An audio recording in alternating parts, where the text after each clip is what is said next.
রাঙামতি তীরন্দাজ ধারাবাহিকের আজকের পর্বে ধারাবাহিকের শুরুতে আমাদের রাঙাকে দেখানো হয়। সে একলব্যকে খোঁজার জন্য জঙ্গলে যায়। তখন সে জঙ্গলের আদিবাসীদের আওয়াজ শুনতে পায়।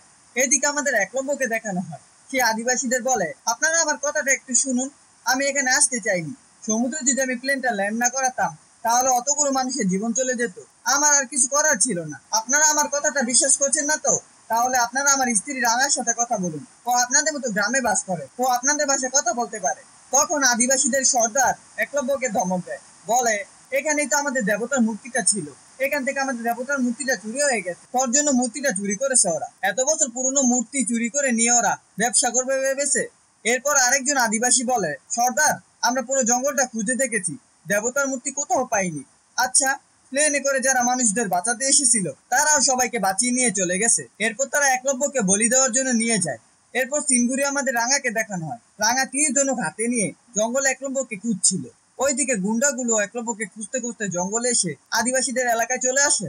গুন্ডাগুলোর লিডার বলে, ওই তো জঙ্গলে আলো জ্বলছে, তারা ওখানেই হয়তো। তখন তাদের মধ্যে একজন বলে, আদিবাসীরা হবে হয়তো দিদি, চলো আমরা এখান থেকে চলে যাই, নয়তো বিপদ হতে পারে। তখন লিডার বলে, একলব্য জঙ্গলবাসীদের কাছে আসে হয়তো, আমাদের ওকে দরকার।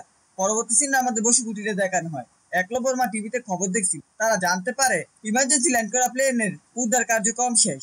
সমস্ত যাত্রী এবং বিমান কর্মীদের অক্ষত অবস্থায় নিয়ে যাওয়া হয়েছে। শুধু চিফ পাইলট একলব্য বসুকে এখনো খুঁজে পাওয়া যায়নি। পুলিশ ধারণা করছে একলব্যকে এভাবে খুঁজে না পাওয়া কোনো দুর্ঘটনার অংশ নয়। এর পিছনে বড় কোনো রহস্য আছে। সব যাত্রীদের নিরাপদে ল্যান্ড করানোর পর তিনি নিজেই কেন উধাও হয়ে গেলেন। এসব কথা শুনে একলব্যর মা ভেঙে পড়ে। একলব্যর মা বলে, আমার ছেলেটাকে খুঁজে পাওয়া যাচ্ছে না। আর ওরা এসব কি বলছে, এসব কিছুর জন্য নাকি আমার ছেলে দায়ী। তখন সেখানে ময়না আসে আর বলে, বাবা মা, আপনারা শুনেছেন একলব্যর বিরুদ্ধে নাকি তদন্ত করা হবে। সাত্তু বলে, কিছু না কিছু একটা তো হয়েছে, না হলে এয়ারলাইন্স থেকে তদন্তের কথা বলবে কেন। পরবর্তী সিনে আমাদের একলব্যকে দেখানো হয়। তাকে বলি দেওয়ার জন্য নিয়ে যাওয়া হয়েছে। এদিকে রাঙা একলব্যকে খুঁজতে খুঁজতে জঙ্গলের ভিতরে ঢুকে যায়। তখন সে আদিবাসীদের বাজনার আওয়াজ পায়। এরপর সে ওদিকে চলে যায়। আর একলব্য জোরে জোরে চিৎকার করে রাঙাকে ডাকছিল। একলব্য আদিবাসীদের বলে, দয়া করে আমার কথাটা শুনুন, আমি এই কাজ করতে পারি না।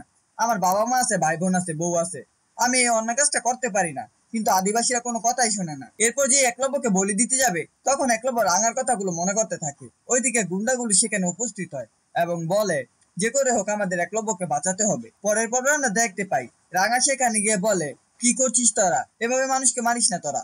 আমিও তোদের মতো জঙ্গলে বড় হয়েছি, জঙ্গলে জন্মেছি। এরপর রাঙা একলব্যকে ছাড়িয়ে জল খাওয়ায়। একলব্য রাঙাকে বলে, ওরা আমাকে মেরে ফেলতে চাইছিল রাঙামতি, তুমি বিশ্বাস করো আমি কারো কোনো ক্ষতি করিনি। রাঙা বলে, তুই শান্ত হ অরুণ বাবু, আমি তো আছি এখানে। এরপর রাঙা আদিবাসীদের বোঝানো শুরু করে যে আমাদের জঙ্গলেও দেবতার মূর্তি আছে, আর এত বছরের পুরনো মূর্তি হারিয়ে গেলে কেমন লাগে সেটা আমি জানি। রাঙামতি বলে, এত রাতে এই অন্ধকারে বাইরের কোনো মানুষ আসবে, তোরাই বল। আমার মনে হয় তোদের দেবতার মূর্তিটা জঙ্গলেরই কোনো একজন চুরি করেছে।